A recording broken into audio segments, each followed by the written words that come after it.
Hello, everyone.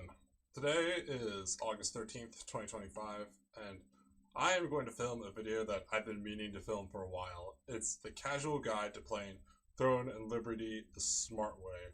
Like, how can you get on Throne and Liberty and try to maximize your rewards the smart way without having to just basically live on the game all day, every day? So, let's go ahead and take a look at what I think is true.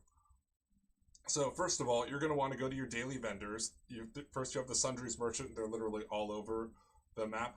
And then you definitely want to max out your bird eggs, honey, and gold rye every single day because you never know when you're going to need those. So just go ahead and buy them. It also helps with the battle pass, which I'll get to later. And then there's also the Guild Merchant. Guild Merchant is only going to be found, at least at the time of this video, in Castleton, Vienta Village, Stoneguard Castle, and Herba Village.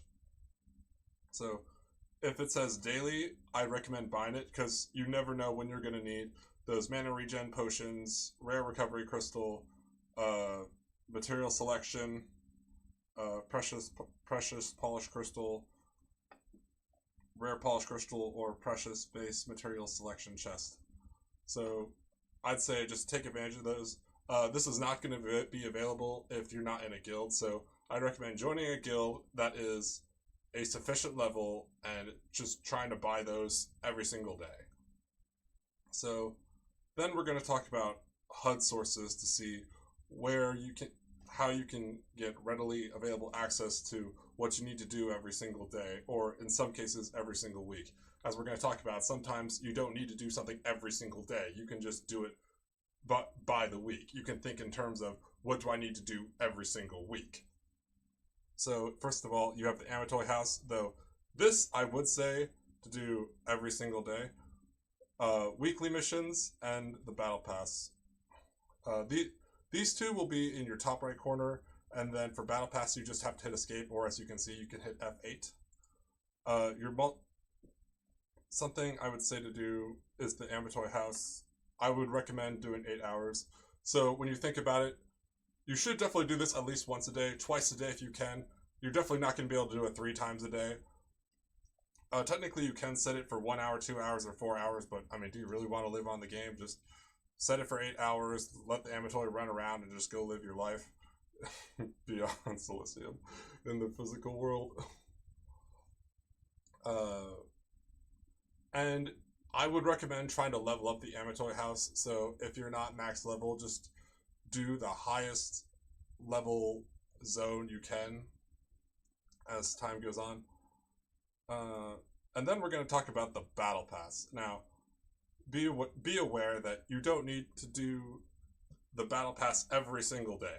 Like, see right here where it says donate to the guild. Notice how it says ×4. So I just, in that particular instance, I just let the daily quests in the Battle Pass just sit around, and then they just roll over, so I can just do them the next day if I miss it that day.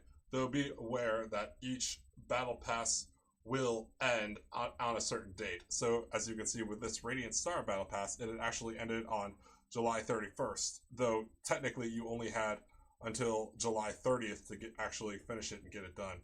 So those dailies will roll over, and as you can see, same with the weeklies. If you didn't do something on week 1, no problem. You can just get it done week 2 and so on. So on week 4, anything you do week 4 will also counted for week 1, 2, and 3 will also count. So let's say, for example, week 1 you had to do Hall of Illusion, and then you never did it. And then you go to week 4. It's week 4 and you still haven't done the Hall of Illusion. You can still do Hall of Illusion on week 4, succeed, and then that will still count for week 1. So that's you can think of that as the smart way to do it. So the nice thing about the Battle Pass is that stuff rolls over, and you can get it done later on in the month. So then we're going to talk about weekly chores. You can, as you gain more and more of the weekly, as you increase your weekly score, more and more rewards will unlock. And some of this stuff's really easy, just like, fish 15 times and get 15 fish. Pretty simple. Abyssal contract tokens. That'll take you a hot minute, but it'll also be pretty simple. Yeah, guild resource donation. Just donate 10 out of 10 times, and then wait 10 hours, and then just donate again. So you're honestly talking about getting some really simple ways to get easy rewards.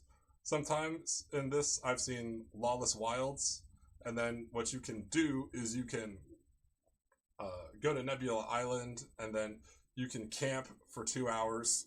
You could even do it in the water, away from any other players or PvE enemy attacks, and then boom, you increase your weekly score because you were just AFK for 2 hours.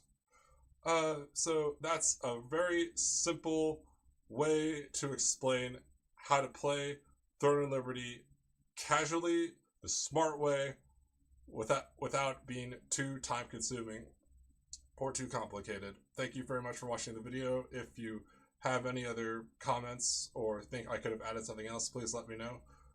And I'll see you all in my next video.